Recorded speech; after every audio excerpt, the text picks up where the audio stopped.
하나님이 사랑하시는 비산동교회 성도님들, 지난 하루 동안 평안하셨습니까? 주님의 말씀을 듣고 우리는 믿음으로 반응할 수 있어야 합니다. 들음에서 끝내지 마시고 들은 것을 지키고 인내함으로 살아가고 주님의 말씀을 통해 예수 그리스도를 더욱 분명히 알고 믿을 수 있어야 합니다. 오늘 우리에게 주신 말씀을 듣고 이러한 믿음으로 나아갈 수 있는 우리 모든 성도님들이 될 수 있기를 바랍니다. 기도하겠습니다. 사랑의 하나님 아버지, 우리에게 말씀을 주시고 그 말씀을 듣게 해주심에 감사를 드립니다. 오늘 주신 말씀을 들음에서 끝내지 않게 하시고 들은 말씀을 지키고 인내하며 살아내는 믿음의 삶을 살게 하여 주옵소서.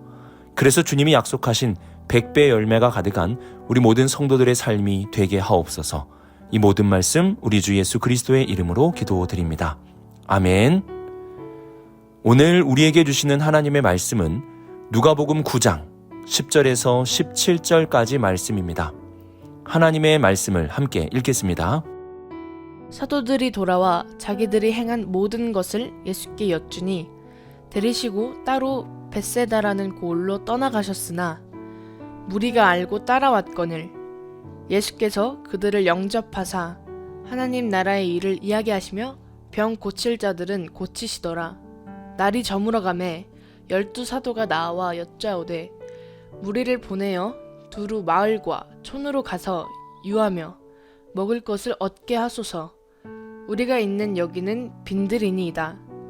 예수께서 이르시되 너희가 먹을 것을 주라 하시니 여짜오되 우리에게 떡 5개와 물고기 2마리밖에 없으니 이 모든 사람을 위하여 먹을 것을 사지 아니하고서는 할 수 없사옵나이다 하니 이는 남자가 한 5,000명 되밀어라.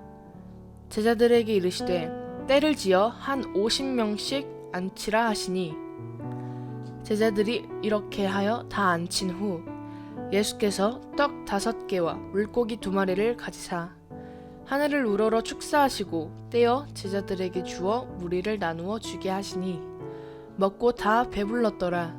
그 남은 조각을 12바구니에 거두니라. 아멘.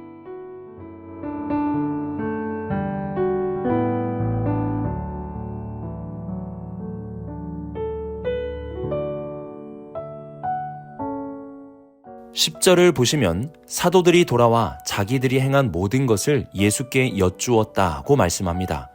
이때 제자들이 행한 것은 귀신을 내어 쫓으며 병든 자를 고치며 하나님의 나라를 선포하고 앓는 자를 고치는 사역이었습니다. 제자들의 사역은 대단한 결과를 가져왔습니다. 어제 말씀 7절부터 9절까지를 보시면 제자들의 사역은 너무나 유명했기에 소문이 나서 분봉왕 헤롯의 귀에까지 전해지게 되었다고 말씀합니다. 사람들은 점점 더 몰려오게 되었고 제자들의 사역은 나날이 더 많은 역사들이 나타나게 되었습니다.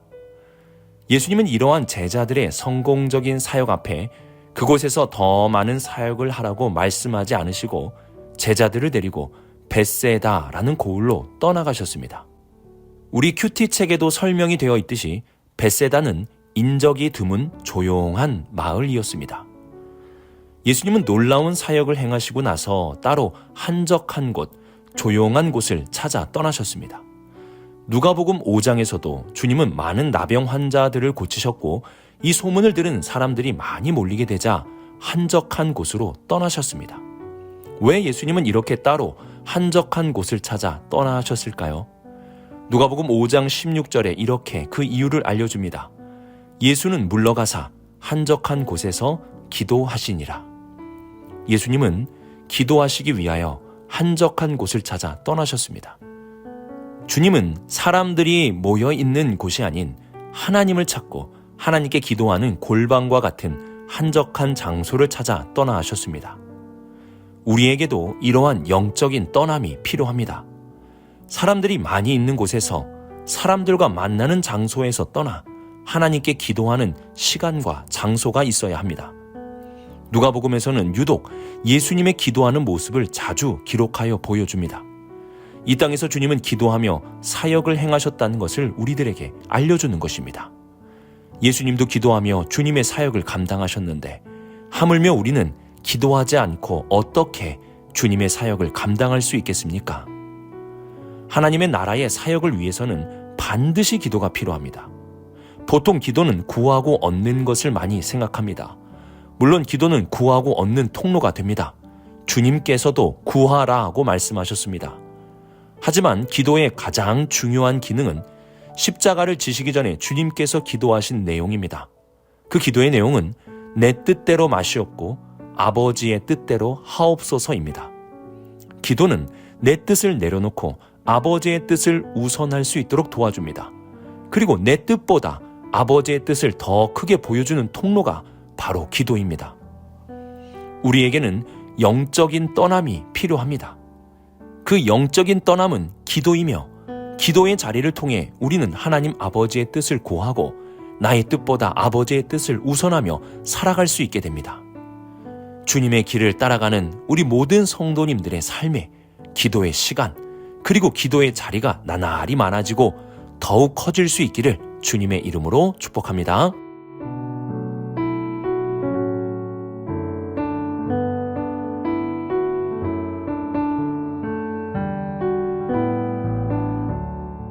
(11절을) 보시면 예수님은 한적한 곳을 찾아 떠나가셨지만 많은 무리들이 주님께 찾아왔다는 말씀을 기록하고 있습니다. 그 숫자가 무려 남자만 5,000명이었습니다. 주님은 그렇게 모인 사람들을 영접해 주셨습니다. 그리고 예수님은 이들에게 가장 먼저 하나님의 나라의 일들을 말씀해 주시고 병들을 고쳐 주셨습니다. 주님은 주님을 찾아온 자들을 외면하지 않으셨습니다. 이들에게 복음을 가르쳐 주시고 이들의 필요를 채워 주셨습니다. 우리가 주님께 오늘도 나아간다면 주님은 우리를 외면하지 않으십니다. 주님은 주님을 찾는 자들을 영접해 주시고 그들의 필요를 채워주시는 분이십니다. 그런데 날이 저물어 가면서 문제가 하나 생기게 되었습니다. 그것은 바로 먹는 문제였습니다. 지금 이들이 있는 곳은 빈들이었습니다. 그래서 이곳에서 먹을 것을 찾기도 어려웠고 무언가를 해서 먹기도 어려웠습니다. 그러기에 제자들은 더 날이 저물기 전에 마을과 촌으로 사람들을 내려보내서 먹게 해야 합니다 라고 예수님께 말씀을 드렸습니다. 그런데 주님은 너희가 먹을 것을 주라고 말씀하셨습니다. 제자들은 너무 당황스러웠습니다. 왜냐하면 어제 말씀에 예수님은 여행할 때에 아무것도 가지고 가지 말라고 말씀하셨기 때문입니다. 제자들은 자신들에게 있는 것을 다 뒤져보니 고작 떡 5개와 물고기 2마리밖에 없었습니다. 그래서 제자들은 이것으로 부족하니 사서 먹여야 한다고 말씀을 드렸습니다. 마가복음을 보면 200데나리온 정도가 필요했다고 기록하고 있습니다. 1데나리온이 하루 품삯이라고 한다면 오늘날로 200데나리온을 환산하면 대략 1,600만 원에서 2,000만 원 정도가 필요하다고 요청을 한 것입니다. 어제 주님께서 제자들에게 하신 말씀 아무것도 가지고 가지 말라는 것은 주님을 신뢰함으로 주님의 말씀을 믿고 행함으로 사역하라는 뜻이었습니다. 주님의 사역은 돈이 있으면 하는 것이 아니라 주님이 말씀하시면 신뢰하고 믿음으로 먼저 행함으로 하는 것이었습니다. 주님을 신뢰함으로 돈이 없어도 배낭이 없고 지팡이가 없고 그러한 것이 없어도 행하라고 말씀하셨습니다. 만약 제자들이 이러한 주님의 말씀을 기억하였다면 제자들은 주님의 말씀을 믿음으로 주님을 신뢰함으로 그 가진 5개를 나누어 주었을 것입니다. 그러면 당연히 주님께서 이들의 사역에 풍성함의 복으로 응답해 주셨을 것입니다. 그러나 제자들은 모든 것을 채워주시는 주님을 앞에 모시고도 먹을 것을 사지 아니하고서는 할 수 없사옵나이다 라고 말하였습니다. 아직도 그들은 주님이 누구신지도 깨닫지 못하고 주님의 말씀을 믿지 못하고 있는 것이었습니다. 언제쯤, 도대체 언제쯤 제자들은 주님의 말씀을 깨닫고 주님을 믿고 신뢰함으로 행동하는 사람이 될 수 있을까요? 우리는 어떠합니까? 채워주시는 주님을 바로 옆에, 아니 성령님으로 우리 안에 계심에도 불구하고 먹고 마실 것을 위하여 염려하며 살고 있지는 않습니까?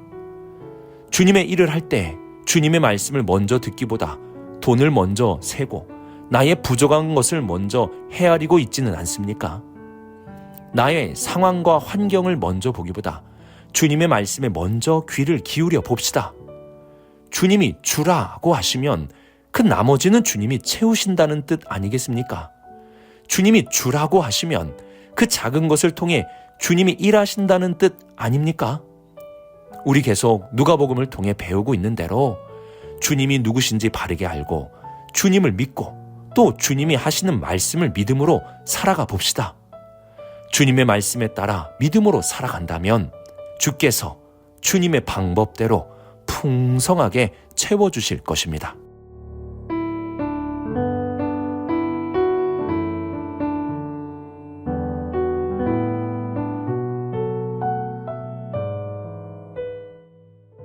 주님은 직접 이들의 필요를 채워주실 수 있는 분이십니다.